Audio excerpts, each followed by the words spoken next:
Je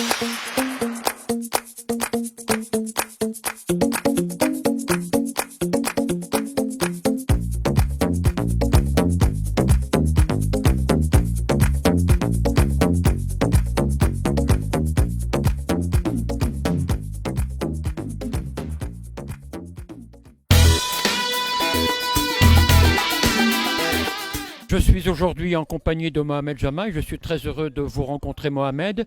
Vous êtes éducateur sportif professionnel depuis un grand nombre d'années.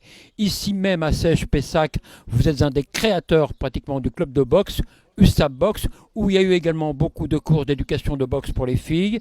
Ça a effectivement, ça s'est métamorphosé maintenant comme un club universaliste. Mohamed, puis-je vous poser cette question? Que se passe-t-il aujourd'hui? Il se passe beaucoup de choses. Au niveau des résultats sportifs, on peut dire que on a explosé.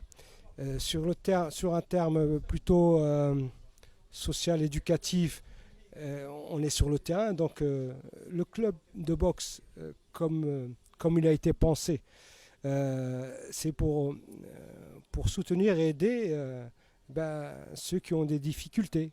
Voilà, qui ont des difficultés peut-être de comportement, des difficultés à s'insérer, de se retrouver. Donc voilà, moi ce que j'ai voulu faire avec ce club et avec l'outil qui est la boxe éducative, c'est leur faire engranger de la confiance.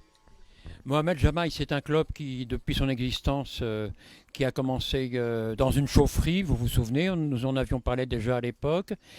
En fait, ce club avec vous, avec cette équipe, a fait pratiquement le tour du monde parce que ce club est parti à New York, est parti, je vais dire, au Moyen-Orient, en Orient, en Méditerranée. Nous avons fait ensemble également un très grand voyage à Hasbro, en face de Fès, vous souvenez, où d'ailleurs vous aviez, avec votre partenaire Adèle, fait gagner à toute l'équipe tous les matchs. C'est vrai mais on ne les a pas fait gagner, ils ont gagné, Daniel. On n'a pas fait gagner, ils ont fait leur combat. Et c'est vrai que quand nous sommes partis là-bas à Azrou, on a fait une rencontre internationale, interclub. Ils se sont tous illustrés. Et bon, ça veut dire qu'avec Adèle, on a une bonne école. Et que oui, ils ont tous ramené des victoires, effectivement. Maintenant, nous partons dans les années contemporaines, puisque je suis avec vous. Vous venez d'écrire, vous avez travaillé longuement et plusieurs mois pour un travail qui se trouve juste à côté de nous, La magie des arènes bleues. Auriez-vous la gentillesse non pas de nous donner pratiquement, je vais dire, toute l'histoire, mais de nous parler un petit peu de ce que vous avez fait comme travail? Alors déjà, c'était un exercice très difficile pour moi, l'écriture. Je pensais que c'était pour d'autres, que ce n'était pas destiné à des personnes comme moi. Mais avec le temps, je me suis rendu compte qu'on pouvait tous écrire notre livre. Chacun d'entre nous peut écrire un livre avec son histoire. Et celle qui est dans ce livre, c'est mon histoire. Cette histoire d'un jeune, voilà, vous le découvrirez dans mon livre parce que je ne vais pas trop dire de choses. Mais c'est vrai que c'est une histoire qui ressemble peut-être à d'autres, ou j'en sais rien, je vous laisse libre de me lire.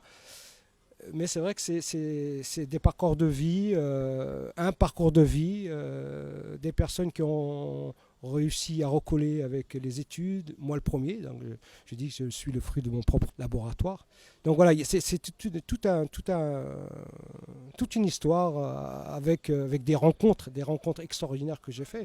Tout à l'heure tu parlais d'avoir fait le tour du monde, c'est vrai, avec Roland quand on a créé le club de boxe. Je lui avais dit, Roland, vas-y, rentre-le dans ton omnisport et tu verras, on fera le tour du monde.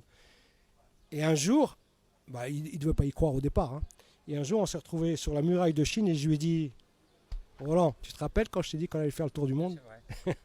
Donc c'est vrai, c'est dedans. Donc voilà, il y a des histoires différentes. Je laisse le lecteur le découvrir, de me lire et bienvenue dans mon livre. Voici ma dernière question, si vous le permettez, Mohamed Jamaï. Pourquoi ce titre, La magie des arènes bleues? Parce que la magie, c'est ce qu'elle a pu faire pour moi et puis ce qu'elle a réussi à faire ressortir pour les autres. Et le bleu, c'est parce que le carré, le ring, l'arène, elle est bleue. Tous les sols sont bleus.